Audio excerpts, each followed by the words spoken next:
Hey, beautiful souls. I am back again with another video.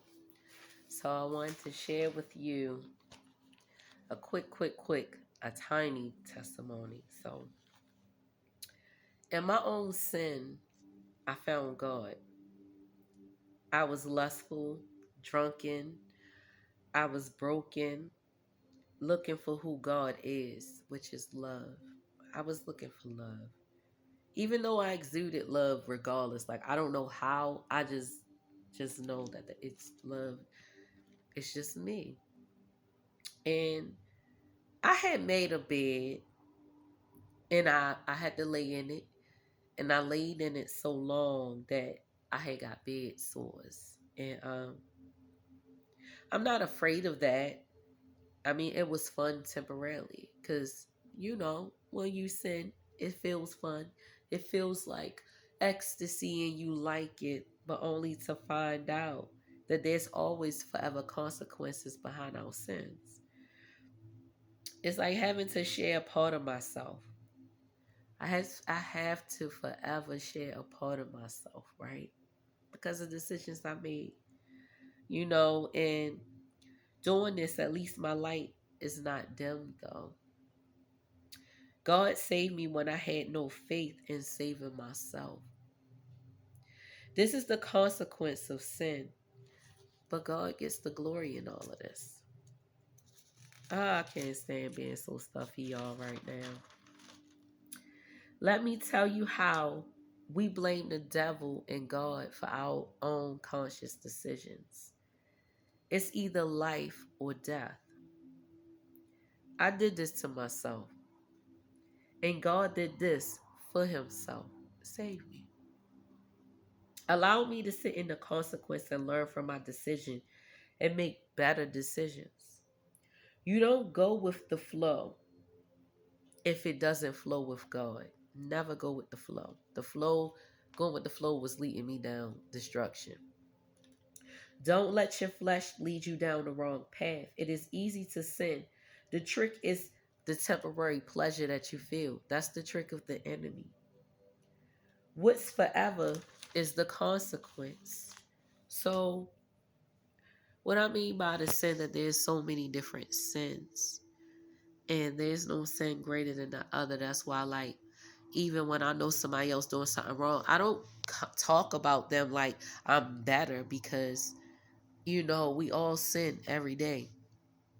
But what I'm saying is that sin that I was committing, like living in the same home as someone that isn't my husband, or sleeping in the same bed, or creating a family that wasn't even built on the foundation of God. It all crumbled for me. And I'm pretty sure it crumbled for many other people.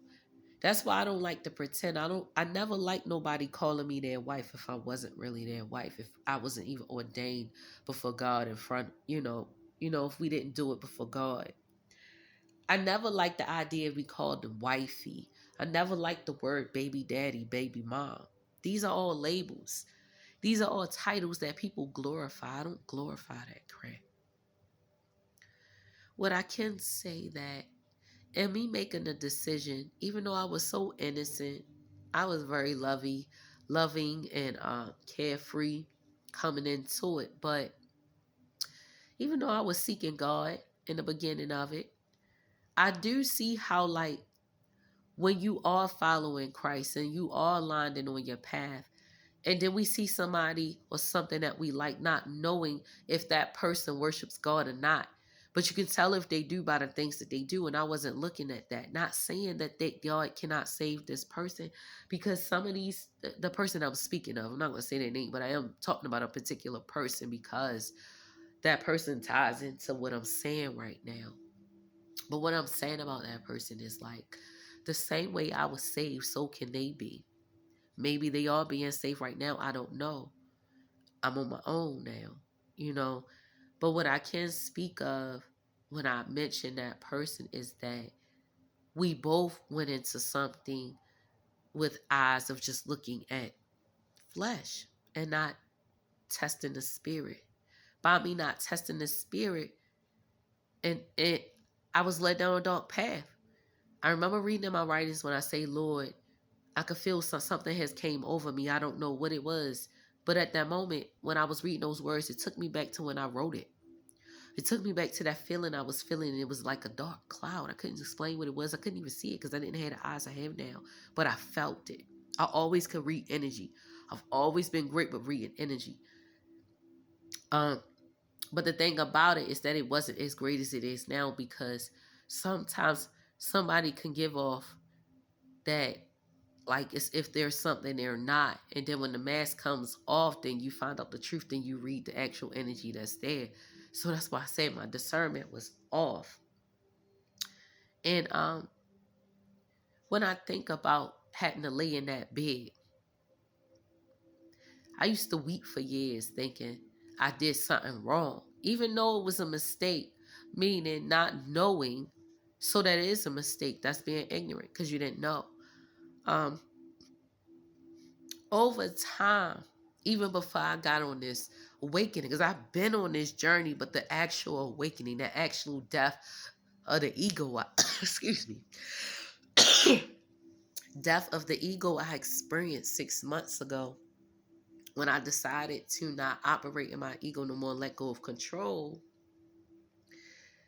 I was able to see God actually working in my life. How no matter what I went through, whether it was in my past relationship or even in my own family or the things I endured from childhood, God's hand has always been in my life. And with me recognizing that and knowing that, to even remember in the moment being in cosmetology school, and what the Lord said to me, I believed what he said and I knew it was true and I acted on it. Faith without works is dead. So in the end, even though the Lord rocked my whole world, and it affected other people because their world was rocked too. But for me, instantaneously, I did not do what I used to do when things would fall apart. The first thing I would do was go listen to some sad music. I didn't do that. I came straight to God, and all I did, if I did listen to music, it was high vibes. It wasn't none of that crazy murder, death, kill music. It was none of that. I did none of what I usually do, which me thinking about it now was shocking me. Like, really, I really did not take myself to go down looking at what I've been through as a bad thing. What I've been through wasn't a bad thing. It was a great thing, because now I'm here. I'm learning to love myself. I'm teaching you to love yourself. I'm sharing my experience so that you can open doors in your own life, so that you can be your own superhero. Nobody was that for me. But the great thing about the Lord compelling me to start a channel and all that, even though I was so afraid of what people would say about me, but the Lord has equipped my heart and prepared me to not give a crap what other people think. And I feel so blessed in this moment, because I would have never thought that I've been able to actually share my gifts with the world. I thought it was just a dream, but it's actually happening, even though it's not the clear vision that the Lord gave me. He gave me a vision of my future, of what I would really be doing. But this is that stepping stone. I'm here for you. I'm here because I didn't have that. So me knowing that if I didn't have it, I know many others don't even have it. So I want to be that pillar for you. I want to be somebody that goes on that journey with you. I'm not going to say necessarily that person that paves the way, but that person who have learned from their experience, and I can share it with you, because maybe you can pass the torch yourself. So that's what my intent is to do. Every time I learn something, I share it, because that's what we're here to do. I naturally do this. I'm not afraid of it. I'm not afraid to speak to you all. So if you made a bed, lay in it. Deal with your karma, whether it's good or bad, because the thing about it, even if it's good or bad, God still gets the glory. You cannot run from karma. You do not get to do bad things and get away with it. But you do get to do good things and get away with it. So, with that being said, beautiful souls, peace and blessings. I pray that this was helpful to you. Let me help you, and together we can help one another.